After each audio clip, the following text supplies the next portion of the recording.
हजरात, अगर मैं एक सवाल आपसे करूं कि आप कौन हैं, तो आपका जवाब यही होगा कि हम मुसलमान हैं। बोलो भैया जी, यही जवाब है ना? आप बोलिए बोलिए, आप मुसलमान हैं। लेकिन जिस दुनिया में हम और आप रहते हैं, इस दुनिया में अनेक कौमें रहती हैं, बेशक लाखों करोड़ों अरबों खरबों इंसान रहते हैं। हर इंसान का ताल्लुक किसी न किसी मजहब से है, बेशक किसी न किसी धर्म से है। मैं किसी के धर्म के बारे में कुछ नहीं कहना चाहता। मेरे इस्लाम में कमी क्या है कि मैं दूसरे के धर्म के बारे में कहूं? मेरे इस्लाम में अल्लाह तबारक व तआला ने इतनी सारी चीजें अता फरमा दी हैं कि मैं क्या ये सारा का सारा मजमा जिंदगी भर अगर बोलता रहे फिर भी कमा हक हो इस्लाम का हो वो हक अदा नहीं कर सकता। हाय हाय हाय। लेकिन इतना मैं जरूर कहूंगा, यहूदी इसी दुनिया में रहते हैं, नसरानी इसी दुनिया में रहते हैं, बुद्धिस्ट मजहब वाले इसी दुनिया में रहते हैं। उठाओ खड़ा करो एक यहूदी को, पूछो कि तेरे धर्म का नाम क्या है, कहेगा मैं यहूदी हूं। तेरे धर्म की निस्बत कहां से आई, तो यही जवाब देगा कि मेरे आबाओ अजदाद में कोई यहूदा नाम का बंदा गुजरा जिसकी तरफ धर्म को मंसूब कर दिया गया। यहूदा से यहूदी कौम दुनिया में आ गई। खड़ा करो किसी ईसाई को, नसरानी को, पूछो तेरे धर्म की निस्बत किधर है, वो यही जवाब देगा कि मैं जिस नबी का फॉलोवर हूं वो है हजरत ईसा। जनाबे ईसा जिस जगह पे पैदा हुए उस इलाके का नाम नासेरा था।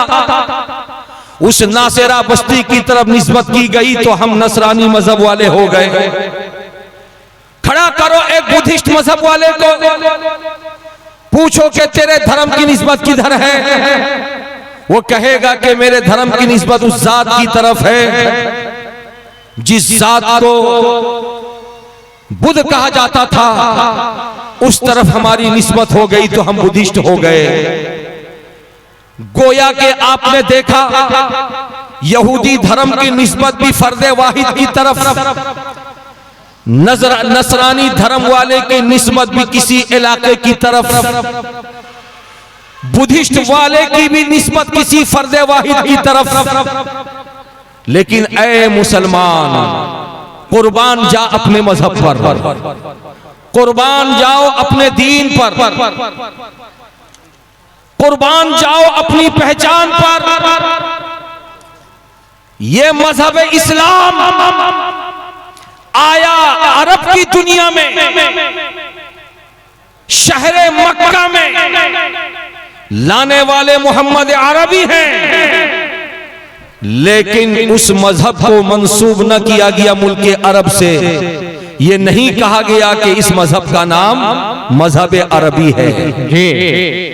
इस मजहब को मंसूब नहीं किया गया शहर मक्का से, और ये नहीं कहा गया कि इस मजहब का नाम मजहब मक्की है। बेशक मंसूब नहीं किया गया मोहम्मद अरबी सल्लल्लाहु ताला अलैहि वसल्लम की जात से, और ये नहीं कहा गया कि इस मजहब का नाम मजहब मोहम्मदी है। लाने वाले मोहम्मद अरबी हैं। आया जिस जगह वो शहर मक्का है, वो मक्का जहां है वो अरब का इलाका है, लेकिन अरबी नहीं, मक्की नहीं, मोहम्मदी नहीं, बल्कि इस मजहब को मजहब इस्लाम कहा। माशाअल्लाह से बोलिए सुभान अल्लाह, झूम के बोलिए माशाअल्लाह। इसमें जरूर कोई ना कोई राज है, जरूर कोई ना कोई वजह है, जरूर इसमें कोई ना कोई बात है। अगर आप सुनना पसंद फरमाएंगे तो जरा प्यार से कह दीजिए सुभान अल्लाह। आप हजरात मेरे बाएं तरफ बैठे हैं, सुनना पसंद करेंगे इसमें राज क्या है, इसमें बात क्या है, इसका खुलासा क्या है, इसमें इशारा क्या है, इसमें किनाया क्या है। अगर तवज्जो आपकी हाजिर है तो सखावत हुसैन बरकाती को बोल लेने दो। इस बात को समझने के लिए आपको लफ्ज इस्लाम का माना समझना होगा। ये उलमा अहले सुन्नत तशरीफ रखते हैं, इनसे सवाल करो, ए जमात उलमा अहले सुन्नत, जरा लफ्ज इस्लाम का माना तो बता दो। तो हमारा जिम्मेदार आलिम खड़ा होगा और लफ्ज इस्लाम का माना बताएगा कि इस्लाम का माना होता है मान लेना। क्या माना होता है? प्यार से बोलो, मान लेना।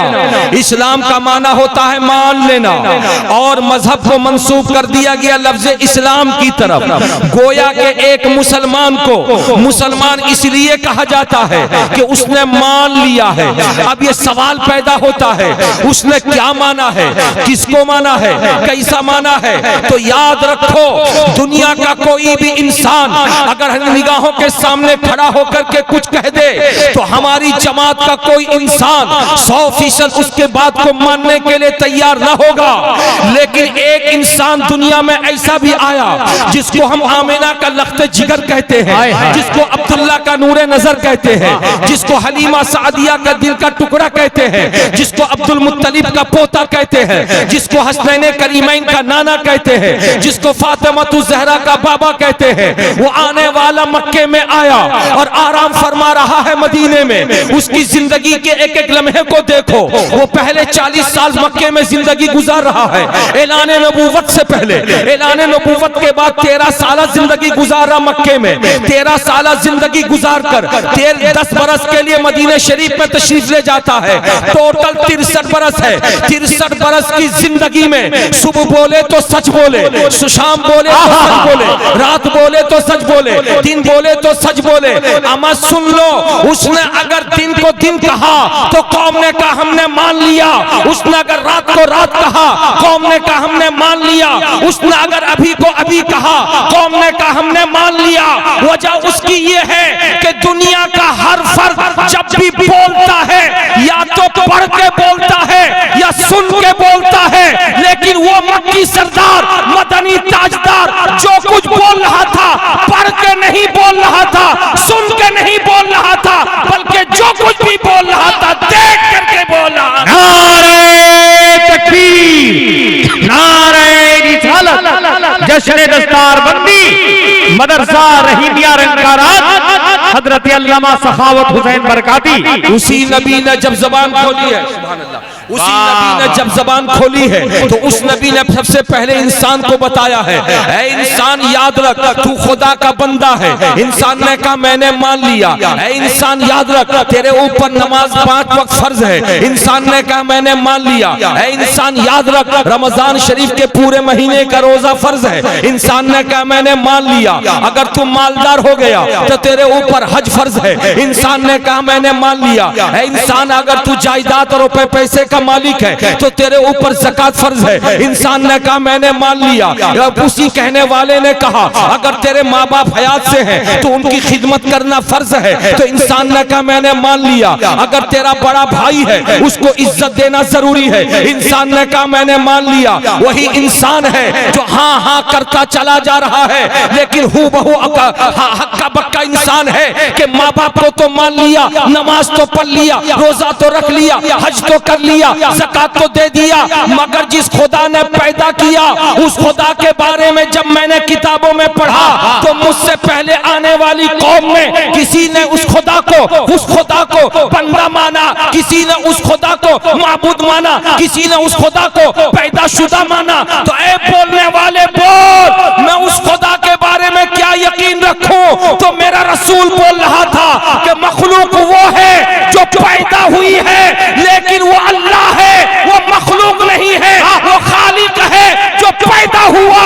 वो मर के मिट जाएगा, और जिसने पैदा किया वो हमेशा से है, हमेशा रहेगा। वाह वाह वाह। वाह वाह वाह वाह, जिंदाबाद जिंदाबाद। से बोल दो सुभान अल्लाह, झूम के बोल दो माशा अल्लाह। तो मेरे बुजुर्ग और दोस्तों, मुस्तफा जो कह रहे थे बंदे मान रहे थे, उन्हीं मानने वालों में जब लोग सामने आए तो एक तरफ से फहरिस्त तैयार हो गई। मेरे प्यारे बुजुर्ग और दोस्तों, आज मैं आपके सामने ये कहना चाहता हूँ, याद रखो, आज हमारा दोस्त कोई बात बोल दे, कोई जरूरी नहीं है कि दोस्त की हर बात को हम मान ले। आज तो माँ बाप की बात को मानने के लिए लोग तैयार नहीं है। माँ कुछ मशवरा दे तो बेटा कहे अम्मा तू पुरानी हो गई, बाबा कुछ मशवरा दे तो बेटा कहे अब्बा तुम पुराने हो गए। तुम्हारा ये ख्याल पुराने जमाने का ख्याल है। नई नस्लों को तुमने क्या जाना? तुम उस वक्त पैदा हुए जब मोबाइल नहीं था, तुम उस वक्त पैदा हुए जब लाइट नहीं थी, तुम उस वक्त पैदा हुए जब टीवी नहीं थी, तुम उस वक्त पैदा हुए जब एंटेना नहीं था, तुम उस वक्त पैदा हुए जब गाड़ी घोड़े कम थे। लेकिन हम नई नस्ल में पैदा हुए हैं, तुम्हें नहीं मालूम जो हमें मालूम है। मालूम यह हुआ आज का बच्चा बाप की बात को भी रद्द करता नजर आ रहा है, माँ की बात को भी रद्द करता नजर आ रहा है, भाई की बात को भी रद्द करता नजर आ रहा है, चचा की बात को भी रद्द करता नजर आ रहा है, फूफा की बात को भी रद्द करता नजर आ रहा है। लेकिन ऐ लोगों, वो कितने खुशकिस्मत थे कि मक्के की दुनिया में फारान की चोटी पर खड़े होकर मुस्तफा ने जब मक्के वालों को बुलाया और बुला करके कहा था, ऐ मक्के वालों, तुमने सुबह की जिंदगी मेरी देखी, शाम की जिंदगी मेरी देखी, दिन के उजाले में भी तुमने देखा, रात के अंधेरे में भी तुमने देखा, ये बताओ कि मुझको तुमने कैसा पाया? तो याद रखो, किताब उठाओ, किताब का एक एक वर्क, एक एक सफा ये गवाही देगा कि पूरा मक्का एक जबान होकर कह रहा था कि या मोहम्मद, आज तक हमारी आंखों ने करोड़ों इंसानों को देखा, मगर मक्के की दुनिया में तुम जितने बड़े सच्चे हो, ऐसा सच्चा आज तक हमने नहीं देखा। इसीलिए बरेली के ताजदार इमाम इश्क व मोहब्बत सरकार सैयदी आला हजरत पुकार उठे, या रसूल अल्लाह, या रसूल अल्लाह, या रसूल अल्लाह, या रसूल अल्लाह। दुनिया वालों को झूठा कहती है, मगर तुमको अच्छा कहती है। सबसे औला व आला हमारा नबी, सबसे बाला व आला हमारा नबी, सारे अच्छों में अच्छा समझिए जिसे, है उस अच्छे से अच्छा हमारा। नारे तकबीर, नारे रिसालत, जश्न दस्तार बंदी, मदरसा रहीमिया रंग का राज। वाह वाह वाह। मेरे बुजुर्ग और दोस्तों, मेरे नबी से बढ़कर अच्छा, अरे बोलिए ना भाई, मेरे नबी से बढ़कर अच्छा, प्यार से बोलिए ना, कोई नहीं। मखलूके खुदा में मुस्तफा से ज्यादा अजमत वाला कोई नहीं, उनसे ज्यादा रिफत वाला कोई नहीं। वही मुस्तफा बोल रहे थे, दुनिया सुन रही थी। हजरात, इनकार करने वाले भी खड़े हुए और इकरार करने वाले भी खड़े हुए। प्यारे नबी ने जब देखा कि पूरा मक्का मुझको सच्चा मान रहा है, तो इरशाद फरमाया, मक्के वालों, अगर सच्चा मानते हो तो मैं खुदा का नबी हूं, इसको भी मान लो, मेरा कलमा पढ़ लो। जैसे मुस्तफा जाने रहमत ने कहा, अबू जहल बोल उठा, उतबा बोल उठा, शीबा बोल उठा, बड़े बड़े कुफ्फार मुशरिकीन बोल उठे, मोहम्मद अरबी तुम अच्छे और सच्चे जरूर हो, लेकिन तुमको अपना नबी मान ले, ये मुमकिन नहीं है। मुस्तफा रोने लगे, अर्ज किया, परवरदिगार तूने नबी बनाकर भेजा, इस रुए जमीन पर तो मुझको नबी मानने से लोग इनकार कर रहे हैं। रब्बे कदीर की तरफ से जवाब आया, महबूब घबराना नहीं, बनाने वाला मैं, बनने वाले तुम, भेजने वाला मैं, जाने वाले तुम। अगर उतबा नहीं मानता है तो न माने, शीबा नहीं मानता है तो न माने, अबू जहल नहीं मानता है तो न माने। देखना इसी रुए जमीन पर लोग तुमको मानेंगे। अल्लाह अल्लाह, फिर दुनिया ने देखा था, रब्बे कदीर की तरफ से जवाब आने के बाद मेरे प्यारे नबी को तसल्ली मिली, और जब तसल्ली मिल गई तो सबसे बड़ा साथी, सुबह का साथी, शाम का साथी, रात का साथी, दिन का साथी, सफर का साथी, हजर का साथी, जिसका नाम अबू बकर सिद्दीक था, खड़ा हुआ और कहने लगा, मोहम्मद अरबी दुनिया नहीं मानती है, न माने, फिक्र मत करो, अबू बकर तुमको नबी मानता नजर आ रहा है।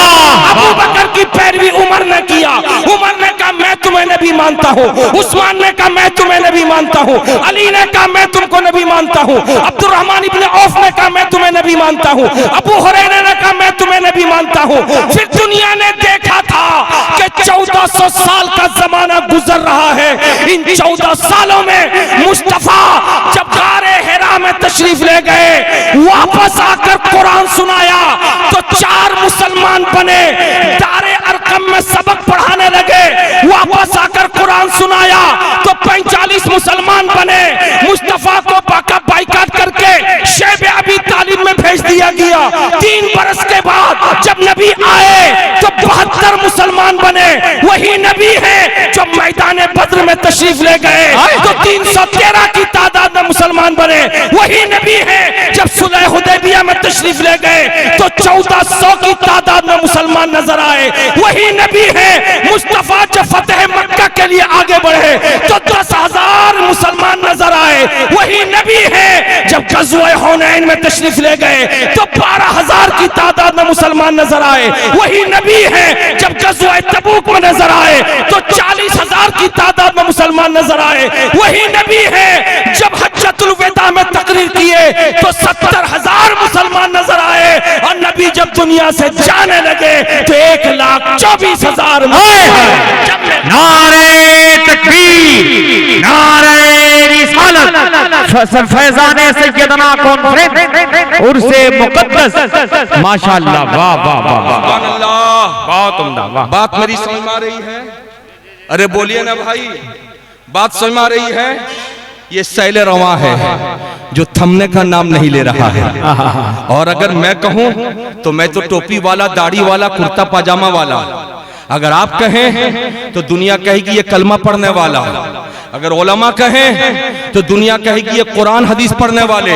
चलो हम में से कोई न कहे, कोई न कहे, लेकिन चलो उस अमरीकी पादरी से पूछें जिसका नाम माइकल हार्ट है, पढ़ा लिखा कलमकार इंसान, वाह वाह, तैयार करने के लिए कलम उठाता है, पिछले जमाने के कामयाब लोगों की फहरिस्त तैयार करता है यहूदी। लेकिन जब कलम उठा करके कामयाब लोगों की फहरिस्त तैयार किया तो सरे फहरिस्त जिसका नाम रखा वो मोहम्मद अरबी थे। झूम के बोल दो सुभान अल्लाह, सुभान अल्लाह, प्यार से बोल दो सुभान अल्लाह। वो मोहम्मद अरबी थे। 100 कामयाब लोगों की जब फहरिस्त तैयार की तो सरे फहरिस्त प्यारे नबी मोहम्मद अरबी का उसने नाम रखा। और जब नाम रख दिया तो दुनिया वालों के सामने वो फहरिस्त आ गई।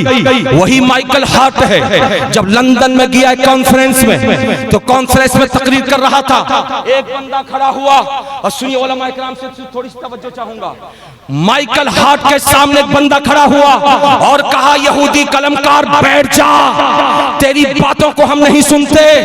कहा क्यों? कहा कि ये बताओ तुम किसका कलमा पढ़ते हो? कहा मैं जनाबे मूसा का कलमा पढ़ता हूँ। तुम्हारा कलमा क्या है? कहा ला इलाहा इल्लल्लाह मूसा कलीमुल्लाह। लेकिन तुझे शर्म नहीं आती? मूसा का कलमा पढ़ने वाला मुसलमानों के नबी का नाम तूने सिर फहरिस्त रखा। तुझे तो चाहिए ये था कि मूसा का नाम ऊपर रखता, मोहम्मद अरबी का नाम नीचे रखता, लेकिन तूने ऐसा क्यों किया? जैसे सवाल किया गया था उसने जवाब दिया। और हक वो है जो सर चढ़कर बोलता है। बोलो ना भाई प्यार से सुभान अल्लाह। हक वो है जो सर चढ़कर बोलता है। मैं पूछना चाहूंगा, अगर एक तरफ आपका बेटा हो, दूसरी तरफ मोहल्ले का कोई लड़का हो, अगर वो दोनों लड़के आपस में खेलें और आपको अंपायर बना दिया जाए, रेफरी बना दिया जाए, तो बोलो बोलो बेटा एक तरफ है, मोहल्ले का लड़का एक तरफ है, लेकिन बोलो दिल का खिंचाव किधर जाएगा? यकीनन बेटे की तरफ जाएगा, यकीनन बेटे की तरफ जाएगा। लेकिन जो इंसाफ पसंद आदमी होगा, जो उसूल पसंद आदमी होगा, उसके दिल का खिंचाव बेटे की तरफ नहीं जाएगा। इंसाफ के तराजू को हाथ में लेकर कोई इंसाफ करेगा। माइकल हार्ट ने जो जवाब दिया था वो जवाब मैं आपको सुनाना चाहता हूं। उसने कहा था सुनो, सरे फेरिस मैंने मोहम्मद अरबी का नाम रखा था, लेकिन रखने से पहले एक मर्तबा नहीं, मैंने 1000 मर्तबा सोचा कि मोहम्मद अरबी का नाम रखूं या ना रखूं, रखूं या ना रखूं। रखूं या ना रखूं, लेकिन मेरे दिल ने फैसला किया कि मोहम्मद अरबी का नाम रखो। उसकी वजह यह है कि कभी भी याद रखो, किसी आदमी को ज्यादा दिनों तक गुमराह नहीं कर सकते। अगर गुमराही के दलदल में किसी को फंसा लो तो 1 महीने तक वो गुमराह होगा, 1 साल तक गुमराह रहेगा, 2 साल तक गुमराह रहेगा, 4 साल तक गुमराह रहेगा, 5-6 साल के बाद समझ जाएगा कि मुझको धोखा दे रहा है, 10 साल के बाद समझ जाएगा धोखा दे रहा है। अरे बोलो ऐसा है या नहीं है? ज्यादा दिनों तक किसी को गुमराह नहीं रखा जा सकता, किसी को भूल भुलैया में नहीं रखा जा सकता।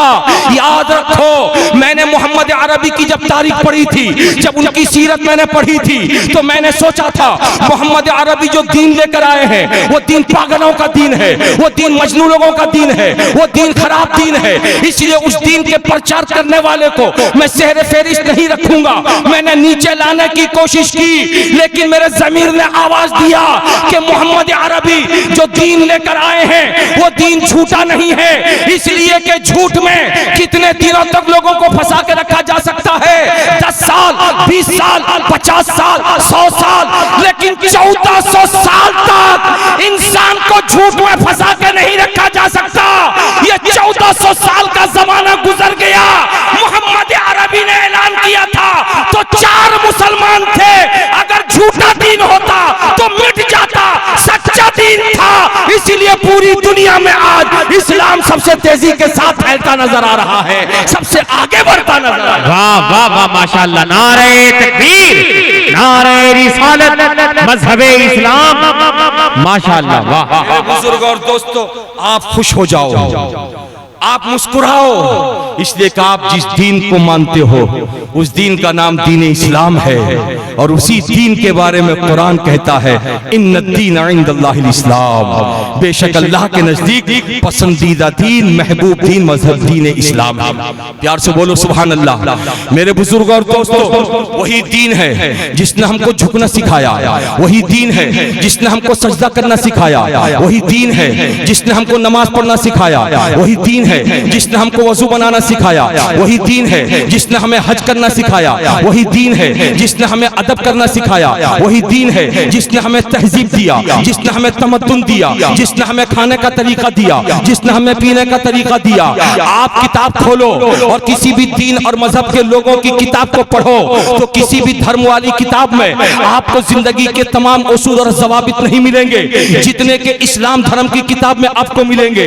इसीलिए मैं कहता हूं, आज अगर कोई आपके सामने बाजार में ये कह करके आपको बरंगेख्ता करने की कोशिश करे कि मुस्लिम बादशाहों ने जबरदस्ती इस हिंदुस्तान में इस्लाम मजहब को फैलाया और तलवार उठा करके जबरदस्ती कलमा पढ़ा करके लोगों को मुसलमान बनाया, तो उससे लड़ने की जरूरत नहीं, उससे झगड़ने की जरूरत नहीं। उससे सिर्फ इतना कहना है कि कोई एक किताब उठा करके देखा दो कि किताब में जहां लिखा हो कि किसी मुस्लिम बादशाह ने तलवार के जरिए इस्लाम फैलाया हो, या अजमेर के खाजा ने तलवार के जरिए इस्लाम फैलाया हो, या दिल्ली के निजामुद्दीन महबूब इलाही ने तलवार के जरिए दीन फैलाया हो, या कुतुबुद्दीन बख्तियार काकी ने तलवार के जरिए दीन फैलाया हो। आपको कोई भी एक किताब ऐसी नहीं मिलेगी। तो फिर मुझे बताओ, आखिर जब कोई किताब नहीं मिलेगी तो आज सिर्फ हिंदुस्तान नहीं, पूरी दुनिया में रोजाना हजारों की तादाद में लोग कलमा पढ़ के मुसलमान कैसे बनते चले जा रहे हैं? वजह क्या है? तो आप उनके सामने कहो कि मेरे खाजा ने अपनी जिंदगी में एक भी कोई भी मरहला ऐसा पेश नहीं कर सकते हो कि जबरदस्ती इस्लाम कबूल करवाया हो। नहीं नहीं, मेरे खुदा को जबरदस्ती वाला इस्लाम पसंद नहीं है, जबरदस्ती वाला इस्लाम कबूल नहीं है। इसलिए कि इस्लाम वो आफाकी मजहब है जो जबरदस्ती इंसान के सर पे थोपा नहीं जा सकता। प्यार से जो गले लगा ले वही सच्चा मुसलमान है, वही सच्चा मुसलमान है। तलवार के जोर पर नहीं, अल्लाह वाले जब चलते थे तरीके मुस्तफा के सांचे में ढल के चलते देखते थे, उनके उठने को लोग देखते थे, इस्लाम कबूल करते थे, उनके बैठने को देखते थे, इस्लाम कबूल करते थे, उनके बातचीत के तरीके को देखते थे, इस्लाम कबूल करते थे, उनके कमाने के अंदाज को देखते थे, इस्लाम कबूल करते थे, बड़ों का अदब देखते थे, इस्लाम कबूल करते थे, छोटों पर शफकत की नजर रखते हुए देखते थे, इस्लाम कबूल करते थे। अरे जिस धर्म को आगे बढ़ाने में तलवार नहीं उठाई गई, इसलिए आज तलवार की बात आप मत करना, अखलाक की बात करना, प्यार की बात करना, मोहब्बत की बात करना, इसलिए कि इस्लाम अखलाक देता है, प्यार देता है, प्यार आगे बढ़ता जाएगा, इस्लाम तरक्की करता नजर। वाह वाह माशाअल्लाह, प्यार से बोलिए सुभान अल्लाह। सुभान अल्लाह। और रही बात जबरदस्ती थोपने की, तो आइए मैं आपको सुनाता हुआ चलूं। आज मजहब इस्लाम के पैरोकारों, तुम्हें मालूम है जबरदस्ती का करना ये अपने बेटे को भी गवारा नहीं होता। आपका बेटा बाजार न जाना चाहता हो माल लाने के लिए, सामान लाने के लिए, सौदा लाने के लिए, जबरदस्ती आप भेज दीजिए तो उल्टा पलटा ले आएगा। उसको कहिए तेल लाने के लिए, उसको कहिए चीनी लाने के लिए, उसको कहिए नमक लाने के लिए, वो साबुन ले आएगा, दाल ले आएगा और तेज पत्थर ले आएगा। जब आप उससे कहेंगे कि क्यों लाया, कि तुमने जो कहा था हमने वो लाया। जबरदस्ती का सौदा अच्छा नहीं होता, इसलिए इस्लाम में जबरदस्ती नहीं। और तारीख बताती है जहां जहां जबरदस्ती हुई है वहां वहां लोग मुखी खा करके जमीन पर गिर पड़े हैं। आओ मैं आपको दिखाता हुआ चलूं। अल्लाह अल्लाह, ये सिक्किम का एक इलाका है जो पहाड़ी इलाका है। उस सिक्किम के इलाके में बिहार के एक मौलाना मस्जिद में इमामत करते हैं। उनके सामने एक बंदा पहुंचा और कहा कि हुजूर मुझे मुबारकबाद दीजिए, मैंने एक लड़की को जो गैर मजहब की थी उसको इस्लाम कबूल करवा दिया है और मेरे साथ वो निकाह करना चाहती है। आप चल करके मेरे साथ मेरा निकाह, उसके साथ मेरा निकाह पढ़ दे। इमाम साहब का दो टोक जवाब था। वाह वाह वाह वाह वाह वाह, अहले सुन्नत की तवज्जो। इमाम साहब का दो टोक जवाब था, मैं तेरा निकाह बाद में पढ़ूंगा, ये बता इस्लाम की खूबसूरती देख करके उसने इस्लाम कबूल किया या तेरी मोहब्बत में आकर के उसने इस्लाम कबूल किया? अगर तेरी मोहब्बत में इस्लाम कबूल किया है तो चंद दिनों के बाद इस्लाम से मुनहरिफ हो जाएगी, और अगर इस्लाम की सच्चाई को देख करके इस्लाम कबूल की है तो जिंदगी भर वो इस्लाम के सांचे में ढली रहेगी।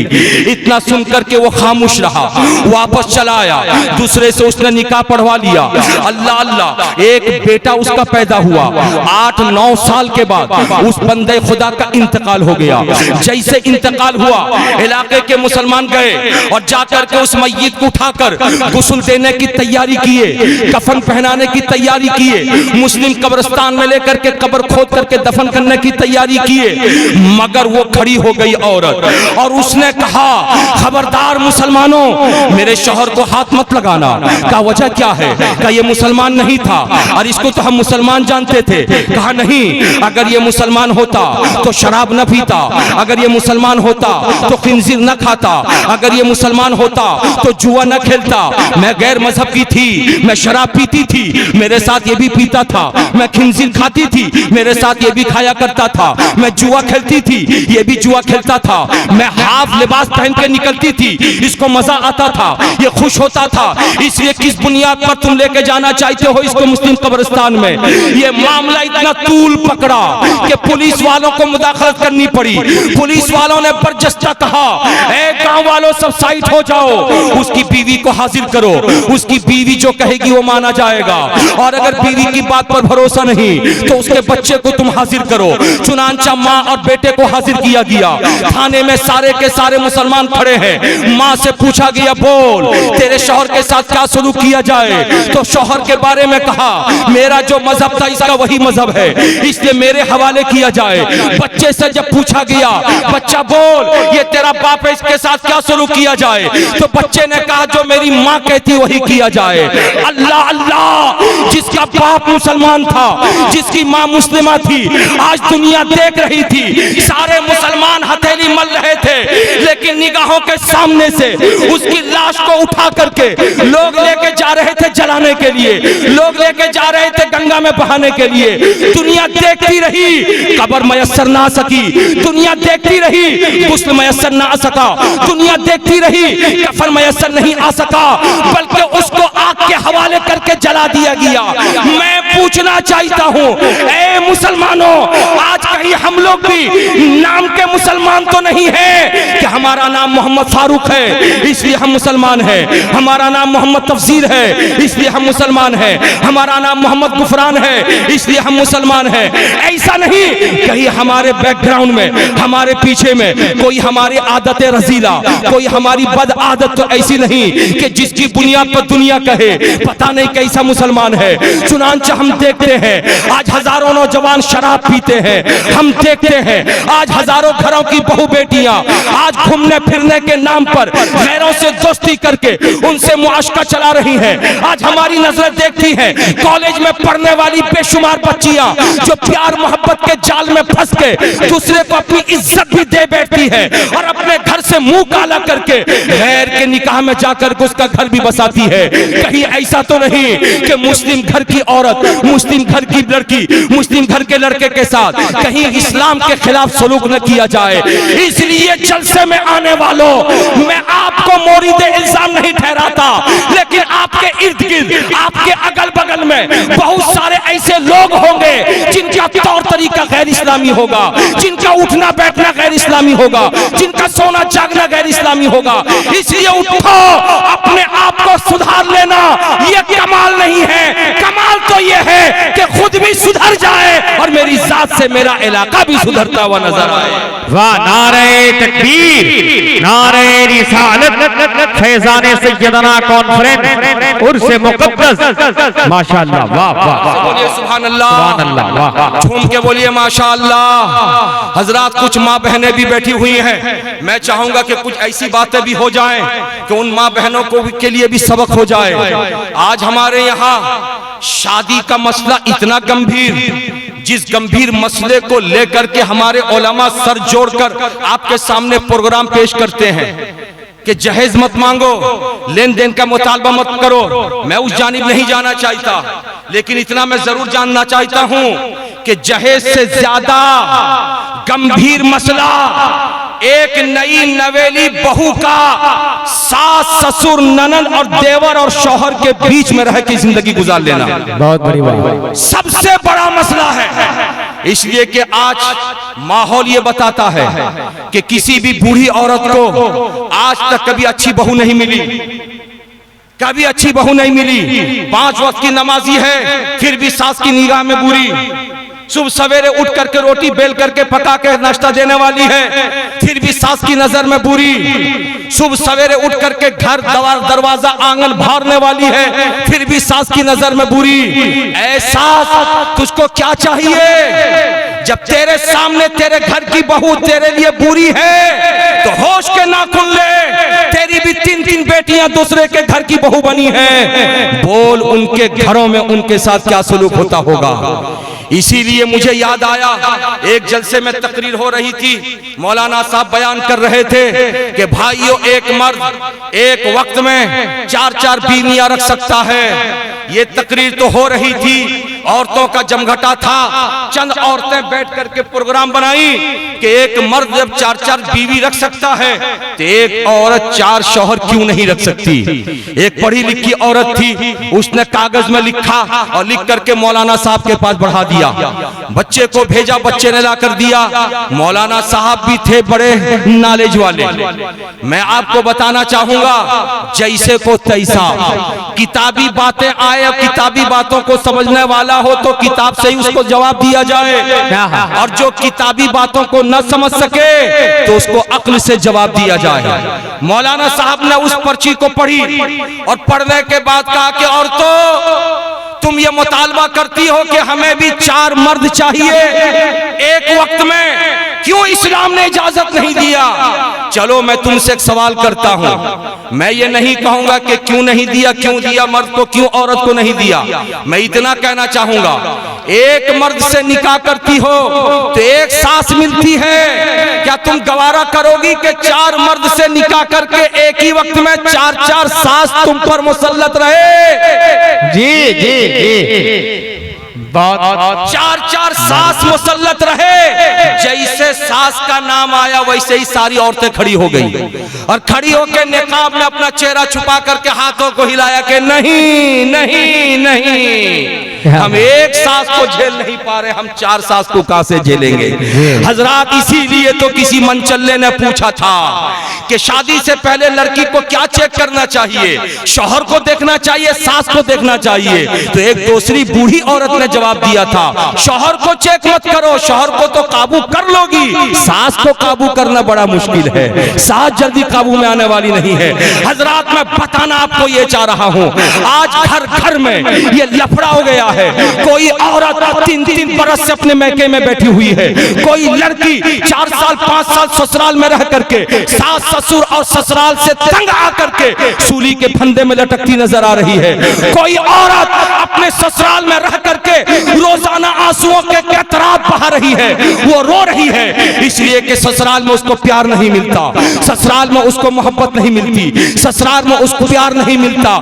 इसलिए मैं कहना यह चाहता हूं, इस्लाम वो पाकीज़ा मजहब है जिस मजहब के बारे में माओ बहनों सुनो, सिर्फ मर्दों की इजारादारी इस्लाम में नहीं है बल्कि औरतों का भी बड़ा रोल है। इसलिए कि याद रखो, एक तरफ जहां अबू बकर सिद्दीक ने मेरे रसूल के हाँ में हाँ मिला के मर्दों की नुमाइंदगी की है, वहीं पे जब मुस्तफा जाने रहमत की उम्र शरीफ 25 बरस की है तो 40 बरस की खातून खदीजतुल कुबरा निकाह में आई है। और जब पहली वही आई गारे हिरा में तो मुस्तफा जाने रहमत गारे हिरा से तशरीफ लाए, आपके बदन में कपकपी थी, ऐसे में हजरत खदीजतुल कुबरा है, उन्होंने चादर उड़ाई और उसके बाद भरपूर आपने साथ दिया। और उसके बाद मेरे नबी सल्लल्लाहु अलैहि वसल्लम की उम्र शरीफ 50 बरस तक होने तक हजरत खदीजा साथ में रही। और जब पूछा गया रसूल से कि इस्लाम के काम को आगे बढ़ाने में सबसे ज्यादा ताउन आपका किसने किया है, तो मेरे नबी ने जहां मर्दों में अबू बकर का नाम लिया है वहीं पे औरतों में खदीजतुल कुबरा का नाम लिया। घूम के बोल दो सुभान अल्लाह। इसलिए माँ बहनों, आप जलसे में आई हो, खदीजतुल कुबरा की कनीज बन करके जाओ, तुम्हारे घर आने वाली बहू के साथ अच्छा सलूक करो, सास बनकर नहीं माँ बनकर के प्यार दो। जब तुम दूसरे की बेटी को प्यार दोगी तो तुम्हारी बेटी भी किसी के घर में है, तुम दूसरे की बेटी को प्यार दोगी तुम्हारी बेटी को वहां प्यार मिलता नजर आएगा, वहां मोहब्बत मिलती नजर आएगी। आज बहुत सारे लड़के माँ बाप से अलग हो जाते हैं, थाली बेला अलग कर लेते हैं, चूल्हा हड़िया बर्तन अलग कर लेते हैं, अपना कमाते हैं, बाल बच्चों को लेके रहते हैं, फिर माँ आंसू बहाती है मेरा बेटा नालायक हो गया। लाख हजरत मुबारक हुसैन मुबारक साहब माँ की शान में कलाम पढ़ दे, ये नौजवान नारा तो जरूर लगा देगा, लेकिन घर जाने के बाद जब बीवी से सुनेगा वो यही कहेगा कि मेरी माँ की आदत अच्छी नहीं है। लाख हमारे उलमाए किराम माँ बाप के ताल्लुक से बयान जरूर कर दें, लेकिन माँ बाप की कुछ हरकत की वजह से ये लड़का आजिज आकर बीवी की मोहब्बत में, बेटों की मोहब्बत में, बेटियों की मोहब्बत में बूढ़े माँ बाप को किनारे करके साइड करके वो अपनी जिंदगी बाल बच्चों को लेके गुजारेगा। आखिर मैं कहना ये चाहता हूँ, हर माँ बाप बुरे नहीं होते, लेकिन आज के दौर में अक्सरों पेशतर घरों में माँ बाप की तरफ से बहू के लिए और बहू के जरिए बेटे के लिए ऐसी बातें निकलती हैं जिसकी वजह से बेटा मजबूर होकर के अपनी बीवी बाल बच्चों को लेके अलग हो जाता है। मैं कहना यह चाहता हूं कि अगर बेटे का प्यार चाहिए तो उसकी अमानत आपके पास में बहू है, उसके साथ अच्छा सलूक कीजिए। जब उसको खबर मिलेगी ना कि मेरी बीवी के साथ अच्छा सलूक होता है तो बेटे के दिल में आपकी मोहब्बत बढ़ेगी। याद रखिए, अगर आपके नाती नतनी आपके घर में है तो नाती नतनी को प्यार देकर पोता पोती को नेगलेक्ट कीजिएगा, बेटा नाराज होकर के आपको अलग कर देगा। इसलिए नाती नतनी को भी प्यार दीजिए, पोता पोती को भी प्यार दीजिए। नाती नतनी को अपने घर में मत रखिए, घर तोड़ना हो तो बिहाती बेटी बेटी को भी रख लो, नाती नतनी को भी रख लो, अच्छा खासा घर टूटता नजर आएगा। और घर को बचाना हो तो शादी के बाद बेटी को ससुराल में रखो, बहू को अपने घर में रखो। वाह वाह वाह, बहुत उम्दा, वाह। आज हमारी नजरें देख रही हैं हमारे बूढ़े नमाजी नमाज फजर के बाद चाय खाने में बैठकर बेटे के खिलाफ, बहू के खिलाफ, पोता के खिलाफ, पोती के खिलाफ बकवास करते नजर आते हैं। फिर कहते मौलाना माँ बाप के बारे में तकरीर करना, शायर माँ बाप के बारे में कलाम सुनाना। अरे मेरा कुरान कहता है वबिल वालिदैन एहसाना। प्यार से बोलिए ना भाई, झूम के बोलिए। इम्मा यबलुगन्ना इंदकल किबर अहदुहुमा औ किलाहुमा फला तकुल लहुमा उफ वला तनहरहुमा वकुल लहुमा कौलन करीमा। प्यार से बोले सुभान अल्लाह, झूम के बोलिए। कुरान कहता माँ बाप पर एहसान करो, दोनों में से दोनों या दोनों में का एक अगर बुढ़ापे को पहुंच जाए तो उफ तक मत कहो, न छिड़को, उनके साथ प्यार वाली बोली बोलो। झूम के बोलिए ना, ये कुरान कहता है। लेकिन आपका प्रैक्टिकल भी कुछ होना चाहिए, प्रैक्टिकल भी कुछ होना चाहिए। और प्रैक्टिकल यही है कि अच्छे लोग अपने बहू को भी प्यार देते हैं, अपने बेटों को भी प्यार देते हैं, अपनी बेटियों को भी प्यार देते हैं, अपने घर के लोगों को प्यार देते हैं। याद रखो, आपका वारिस नाती नहीं है, नतनी नहीं है, आपका वारिस आपका पोता है, आपका बेटा। पूरा मजमा खड़े हो जाए।